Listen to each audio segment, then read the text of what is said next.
Bueno, vamos a dar clase a este segundo video. Disculpen por el anterior video bastante extenso, pero era imposible de segmentar porque estaba todo vinculado, ¿no?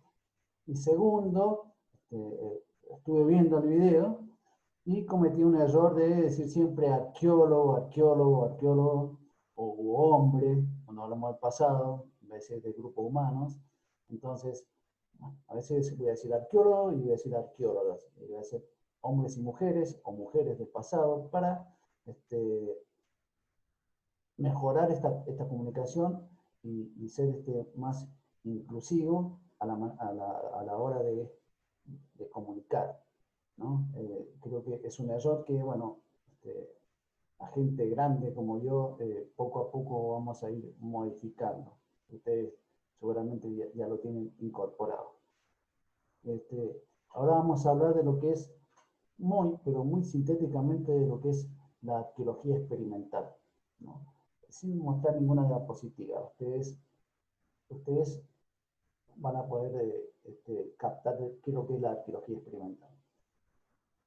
Experimental quiere decir hacer un experimento, generalmente se hacen a un objeto, algún artefacto, algún instrumento, para ver, para determinar si realmente era utilizado para lo que nosotros pensamos que era utilizado, inferimos que era utilizado. Volvemos, por ejemplo, un cuchillo, para no caer siempre en la punta de flecha. Un cuchillo de piedra, ¿no? Encontramos un cuchillo y nosotros decimos, este cuchillo puede haber sido utilizado para confeccionar instrumentos de hueso. Instrumentos de hueso. Primera posibilidad. Segunda posibilidad, para trabajar madera, para tallar madera. Tercera posibilidad, para lo que utilizamos generalmente nosotros los cuchillos, para cortar carne o cortar, eso también queda la impronta en un hueso. Entonces, eso quedan pequeños rastros, micro trazas, se le dicen pequeños rastros, son tan pequeños que hay que mirarlo en un microscopio. Entonces, nosotros reproducimos primero ese artefacto de la manera lo más parecida posible, y además eso nos da información de cuáles eran las técnicas y cómo dejan el tallado de la elaboración de ese hueso, cómo deja desparramados ciertos micros pedacitos de piedra, que también nos da mucha información al hacer la arqueología experimental. Entonces después nosotros hacemos varios huesos, varios cuchillos, y los ponemos a trabajar con madera. Los ponemos a trabajar con carne. Los ponemos con vegetales, con huesos.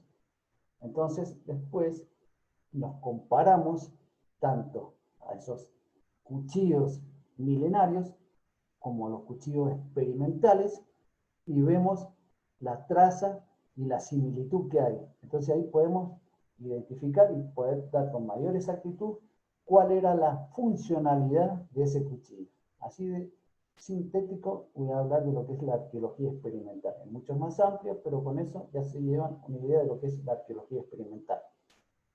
La etnohistoria también nos da mucha información de las sociedades pasadas.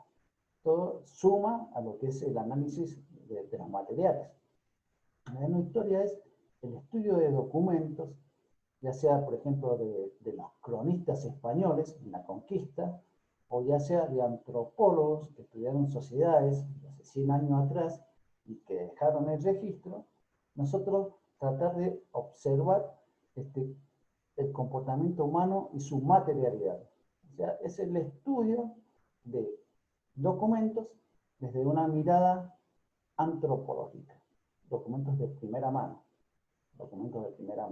fuentes de primera mano, como ustedes pueden haber visto, fuentes primarias como pueden haber visto en historia. Y la etnoarqueología, ahora aprovecho que tenemos a mano un video de uno de los mejores arqueólogos, Gustavo Politis, no sé si lo dije al principio, ¿sí? Uno de los mejores arqueólogos reconocidos a nivel mundial, que nos va a hablar de lo que es la etnoarqueología, que es fundamental para los estudios que vamos a ver en la segunda unidad, que es las sociedades cazadoras y recolectoras. ¿Cómo podemos saber de su comportamiento a partir de apenas algunos restos que nos quedan? ¿Cómo podemos hacerlo? Ahora lo dejo en manos de Gustavo Politis y en un momento lo voy a cortar al video. Y cuando antes de cortarlo, desde acá le digo que hemos terminado ya con el abordaje de esos 3 puntos del programa. Estamos en contacto. Seguimos en el programa conversando con Gustavo Politis, que se acaba de autodefinir como arqueólogo, pero todos los arqueólogos no hacen lo que haces vos. No, claro, exacto. Entonces, dentro de la arqueología hay una especialidad que está muy vinculada a la etnografía, a la antropología social, que se llama etnoarqueología. Y para resumir, para decirlo brevemente, es mirar las sociedades actuales con ojos de arqueólogo, con el fin de usarlas como análogos para interpretar el registro arqueológico. Esto implica, como vos me decías, ¿cómo sabés que los cazadores-recolectores del pasado tenían tales o cuales líderes? Sí, ¿cómo sabés? La única forma es mirando los cazadores-recolectores contemporáneos y usarlos como modelos analógicos. ¿Y cómo sabés que no se produjeron modificaciones a lo largo del tiempo? No, estamos hablando de muchos miles de años. No, seguramente se produjeron modificaciones. No podemos hacer una correlación 1 a 1, pero si nosotros vemos, por ejemplo, que algunos aspectos son similares, por ejemplo, la economía, por ejemplo, el asentamiento, por ejemplo, el nomadismo, asumimos que otros patrones, que otras formas de vida también son iguales, ¿no? Ahora, y por ejemplo, y además no encontramos, nosotros sabemos que cuando empieza a haber jerarquías sociales, empieza a haber toda una parafernalia de poder, empieza a haber objetos que tienen los jefes, los poderosos. Qué ¿no? curioso. En estas, sí, esto es, o sea, ¿no? Esta cosa no la encontramos ni en los cazadores-recolectores contemporáneos, ni tampoco la encontramos en los cazadores-recolectores del pasado, ni en sus objetos domésticos, ni en sus tumbas. Yo te voy a contar qué es lo que me parece, cuando yo te hice la pregunta de si ellos saben que hay un mundo externo al cual acceden o no acceden por voluntad propia o lo que fuere, y vos me dijiste, sí, ellos saben perfectamente. Imagínate vos, por ejemplo, que nosotros supiéramos que hay efectivamente gente o vida fuera de nuestro universo. Sí. No sería un cambio menor. O sea, sería un cambio muy bruto, muy brutal. Sería un antes y después. Un ontológico. Sí, sería realmente. Sí. Entonces, si los actuales, estas tribus, ¿no? ¿Cómo las llamo tribus? No, tribus es un tipo de grupos humanos. Sí, estos grupos humanos también parece despectivo. Indígenas, grupos indígenas. Estos grupos indígenas que están habitando en distintas partes del mundo. Sí. Vos habrás explorado las de Sudamérica, pero me las imagino también proliferando en distintas partes de... No tanto. En aislamiento, creo que los últimos lugares, hay algunos lugares probablemente... En África, ¿no? En África no, en el sudeste asiático probablemente, en algunos lugares más o menos remotos, con muy poco contacto, con un contacto muy incipiente, digamos, y en América del Sur. Creo que después no hay en otro lugar del mundo. Pero te quería llevar conmigo a la siguiente reflexión. Sí. Si nosotros supiéramos que hay vida extraterrestre, sería un cambio altamente significativo en nuestro universo. Sí. Que ellos sepan que hay un mundo afuera es algo que los otros hace 1000 años o 2000 años no sabían, además no existía a lo mejor. Es decir, existía, pero de una manera, hablemos de, no sé, 5000 años para atrás. Sí, exactamente. Entonces ya no sé, ya es un cambio. Uno no puede ignorar que hay una afuera. O sea, digamos, por eso no sé si el tema de la organización social, si pudo haber habido modificaciones, porque yo no sé qué tipo de contacto, aunque sea menor, el hecho de saber que existe, para saber que alguien los vio. Alguien tuvo algún contacto con ellos que estaban afuera. Entonces no puede decir que no espié lo que había. No, por supuesto. No, a ver, es una cosa muy importante. O sea, los cazadores-colectores actuales no son iguales a los del pasado, no son fósiles vivientes. Esto está claro. Son gente que tuvo su historia, su tradición y sus modificaciones. ¿Te dejaron acceder a registros de algo de lo que pasaba antes? ¿Los tienen ellos? No tienen ninguno. Obviamente no tienen ningún tipo de escritura. Y la única comunicación que tienen es verbal, y además tienen, como todos estos grupos en general, una especie como el mito tiene un tiempo corto. O sea, los mitos de origen se remontan a pocas generaciones atrás. Ajá. Por ejemplo, ellos dicen, sí, había antes un señor que alguien conoció que era uno de los que había salido del pozo del centro de la Tierra donde salieron todos los Nukak. Y eso pasa en muchos grupos amazónicos y cazadores-recolectores. Es una historia corta la de la vida, ¿no? ¿Sí? Y el espacio también es corto. Ellos dicen, pasando aquel lugar, termina la selva y hay un lugar que sube hasta el mundo de arriba. pero en un lugar físico, no es un lugar como el nuestro, ¿no? Que de alguna manera nosotros tenemos una concepción del cielo, pero es algo muy metafísico, muy abstracto, ¿no? Para toda esta gente, el cielo es algo tan tangible como esta mesa, no el cielo, el mundo de arriba, como lo llaman ellos, ¿no? ¿Y vos qué aprendiste en el último viaje, por ejemplo, en los últimos viajes que no sabías? ¿Qué cosa te impactó? ¿Allá existe algo de eso o está mal preguntado? No, está muy bien preguntado. Por supuesto que, a ver, yo aprendí dos cosas. Aprendí muchísimo acerca de las vidas diferentes a las occidentales, a nuestro mundo. O sea, cosas que nosotros pensamos que son inherentes al género humano, no son inherentes al género humano. Bueno, por ejemplo, la solidaridad, ¿no? Son grupos que tienen increíbles lazos de solidaridad, muy estrechos, que no se ve, por ejemplo, en nuestra sociedad. Por ejemplo, el concepto de vida, por decirlo así. Para nosotros, a pesar de que cada uno de nosotros tenga independientemente una creencia sobre esto, la vida existe en el momento en que la madre da luz al hijo. Ahí es donde penalmente, digamos, judicialmente existe la vida. Si hay un aborto previo, no se juzga a una mujer por asesinato. Si mata a un chico el minuto después que nació, no se la puede juzgar por asesinato. En muchos de estos grupos, en este grupo exactamente no lo tengo tan claro, pero en otros sí, la vida comienza más tarde. La vida comienza como después del primer año, cuando el bebé ya demostró de alguna manera su viabilidad en ese mundo externo. Por eso, por ejemplo, los NUCAC y muchos otros grupos no le ponen nombre a los chicos cuando nacen.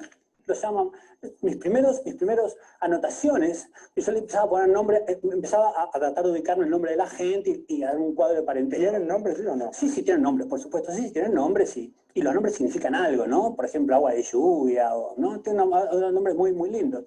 Y entonces yo notaba el de los chicos, ¿no? Y al año siguiente vi que bebés distintos se llamaban igual. Al tercer año, bebés distintos se llamaban igual. Y lo que después me di cuenta, cuando pude acceder a estos, es que significaba bebe o beba. Yo lo que estaba marcando no era un nombre, me estaban diciendo, es un bebé. Al cabo de un tiempo, cuando esta persona ya demostró su habilidad como ser humano, ahí es donde se le pone nombre y comienza realmente la vida. Por eso, en muchas sociedades indígenas, lo que se llama infanticidio es algo distinto a lo que nosotros consideramos como infanticidio. Porque realmente estarían matando, aunque todo esto es objeto de una discusión mucho más grande, a alguien que todavía no terminó de nacer, por decirlo de alguna manera. ¿Ellos te cuestionaban algo, te preguntaron algo? ¿Quisieron saber algo? Sí, siempre me preguntaban. Lo que pasa es que quiero ser muy sincero, yo no tenía plena conciencia de qué era lo que me decían, le di muy pocas palabras durante mucho tiempo, ¿no? O sea, que te dibujaban, te hacían algo. Me tocaban, sacaban cosas, repetían, miraban, desarmaban todos los aparatos que uno tenía, dibujaban en mi cuaderno. ¿Vos fuiste solo? No, yo iba generalmente con un alumno que me acompañaba y llevaba generalmente o algún indígena, no NUCAC, sino de las inmediaciones, que me ayudaba en los aspectos más prácticos, porque nosotros, para registrar todo lo que queríamos registrar, no podíamos estar atentos al campamento, a prender el fuego, ir a buscar leña. Entonces había siempre un indígena que nos ayudaba un poco en esos aspectos prácticos. ¿Filmaste? Sí, filmé. Sí, hay un video que está colgado en YouTube incluso, y que se filmó con la unidad de medios del Museo de la Plata, que sacó algún premio y todo. Pero solamente pude filmar en la última campaña porque tuve acceso a un lugar donde podía cargar batería. Antes era estar un mes con ellos y no había posibilidad de carga de batería. ¿Cuáles son las preguntas que se abrieron después de estos viajes? ¿En qué estás pensando? ¿Qué es lo que tendrías ganas de hacer ahora? ¿O vas a seguir repitiendo viajes de este tipo? No, bueno, a mí me gustaría seguir trabajando, seguir investigando con estos grupos, lo que pasa es que cada vez es más difícil. Primero porque, afortunadamente, por otro lado, hay una legislación y hay ya una ética dentro de la práctica antropológica, que es que todos estos grupos que no están contactados no deben ser contactados. Tienen que ser protegidos y mantenidos con la independencia que tienen ahora. O sea, pero vos ya lo hiciste. Sí, yo ya lo hice, pero a mí me gustaría, como vos te imaginás, es muy variada la vida. A mí me gustaría saber mucho más de toda esta gente y poder estar mucho más tiempo con ellos, más tiempo con los NUCAC, más tiempo con los JOTI. Por diferentes motivos externos a mi voluntad, esto no pudo ser. O sea, que si vos me dijeras qué querría hacer yo ahora, yo querría volver, por ejemplo, a estudiar los JOTI de Venezuela, con los cuales estuve solamente 2 años, y que creo que son unas sociedades como más simples que uno se puede imaginar, ¿no? No tienen instituciones, tienen muy pocos rituales formales, aunque sí tienen muchos rituales seguramente cotidianos y no tan obvios. Entonces a mí me gustaría estudiar más profundamente las sociedades cazadoras-recolectoras, sobre todo sus aspectos ideológicos, simbólicos, rituales, antes de que esto desaparezca, porque tarde o temprano están condenados a desaparecer porque la globalización en algún punto les va a llegar, ¿no? Ya sea por vía del, digamos, del avance organizado, digamos, del Estado Nacional, como del avance ilegal a través de madereros, buscadores de oro o plantadores de coca. Este programa tiene muchas particularidades, no sé si son buenas o malas, pero tiene particularidades. Una de ellas es que